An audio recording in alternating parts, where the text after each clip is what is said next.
fine. I can just use a space bar. You don't have to go get it. So, ready? Ready to start it? You started. Okay. So Christopher Columbus. He seems to be very popular in our culture. Who here knows what he's done with his life? What's the most popular thing that most people associate him with? Right, raise your hands. Like, just give me an opinion. Anybody? He found New America. I mean, he found New America. Well, North America. North America. He found North America. What else? Anything else? Okay. Well, that's actually false. The only thing he ever really did for us was give us a day off, but at the cost of selling his soul to the devil. So everybody thinks Christopher Columbus is this great guy. He discovered New America. He discovered America, and he figured out the world is actually round instead of flat. But I'm here to dispel both of those myths and to show you who Christopher Columbus actually was as a person. Now, I didn't know much about him before I started writing my speech, but as I researched more, I became more apt at, I guess, describing him. So I read a lot of articles about Christopher Columbus, so I guess that kind of makes me a sort of expert on him.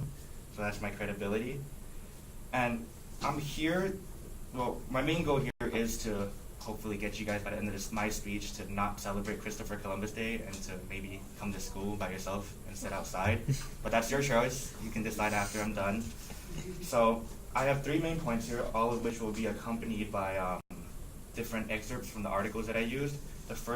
My first topic will be dispelling the 2 myths associated with them. Then I'll move on to the dubious things that Christopher Columbus started, such as he was actually interested in gold and slavery when he first got to the new land. And my third and final point, which is going to be some of the atrocities committed by Columbus. So I hope you're all excited. So I'm going to start talking shit about Christopher Columbus now.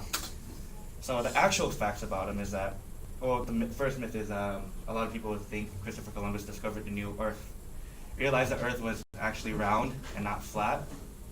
This was actually already proven 2,000 years ago. In an article written by Ethan Siegel, he's a writer for scienceblogs.com, he said that, but contrary to popular belief, the question wasn't settled in the 1400s and 1500s, but more than 2,000 years ago in the ancient world. And one of the main, I guess, researchers that did this was named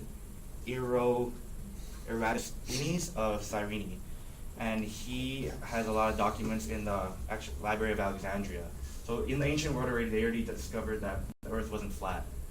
And I don't know, the originality of this myth came from one of Washington Irving's 1828 biography of Columbus. A lot of people read this and they assumed that, oh, this is the only person that has any documentation, so we're just going to believe it. Christopher Columbus discovered the Earth was round. And then another myth associated with him is that Christopher Columbus discovered the new land, which he actually didn't. He never even arrived at the new land. In another article by Valerie Strauss, from a writer for the Washington Post, she said that during 4 separate trips that started in the one in 1943, the original one, Columbus landed on various Caribbean islands that are now the Bahamas, as well as the island later called Hispaniola. But he never did actually reach North America. And others before him have already reached North America, such as the Vikings in 1000 AD. His name was Leif Erikson, the son of Eric the Red. He discovered the Canadian province of Newfoundland. So there were discoverers before Christopher Columbus that already found North America. So now we know a little bit about the myths associated with Christopher Columbus. I'm going to move on to my second point, which is Christopher Columbus's main motives for traveling to the new land.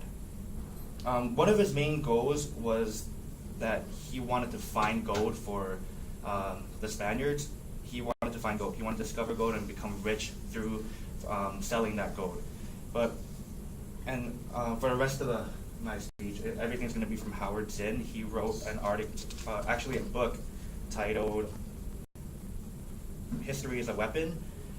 And he said from the very beginning, they were met by the Arawak Indians when they got to the land, and as soon as they were met by them, a Columbus proceeded to take some of them aboard the ship as prisoners because he insisted that they guide him to a source of the gold. So he never really cared about the natives as soon as he met them. There was no mutual respect. They just saw them as weak and, oh, they have what I want, so I'm just going to do what I want with them. And then the second part was that once gold was no longer a viable means of attaining his wealth, Christopher Columbus resorted to slavery. He actually single-handedly started the Indian slave trade, and not the African American slave trade. He started a second part of the slave trade. And Howard Zinn also noted in his article that in the year 1495, they went on a grave slave raid, rounded up 1,500 Arawak men, women, and children, put them in pens guarded by Spaniards and dogs, then picked the 500 best specimens to load onto the ships. And these first 500 were the first of many to be transported back to Spain. And so I guess Columbus could be referred to as the father of Native American slave trade. So now you know a little bit about what he's done. Let's move on to how he carried out or how he forced his wants.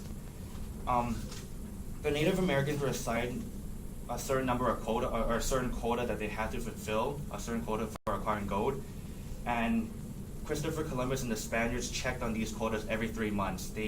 And for those who could not fulfill this quota, their hands would be cut off and they would be left to bleed to death wherever they were.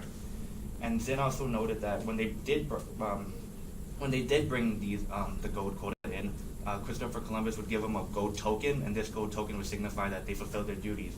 But it didn't really mean much. It just meant that eventually they're just prolonging their death, because there was not much gold on the Caribbean islands to begin with.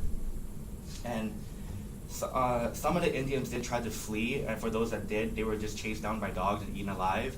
And others that didn't want to run away but decided to start a revolution or decided to stage an uprising, they were hopelessly outgunned. Howard Zinn said that others tried to form resistance, but they were up against a force that possessed everything they did not: armor, muskets, swords, and horses. Any Arawak that stood up were either hung or burned alive. And their acts of futility led to an act of desperation. And this act of desperation was that the Indians started committing mass suicides, starting with killing the youngest in the tribes first. So now we know all about what Christopher Columbus did, or at least a little bit about the big things he's done. I'm going to recap about what I talked about. The first thing I talked about was the myths associated with Christopher Columbus. Then I moved on to what his real motives were for traveling to the new land. And then I finished with my third and final point, which was some of the strategies he decided were appropriate. So next time we do have a day out for Christopher Columbus, like I said before, I hope you guys just scum the class, sit outside the door, and revolt in your own way. Thank you.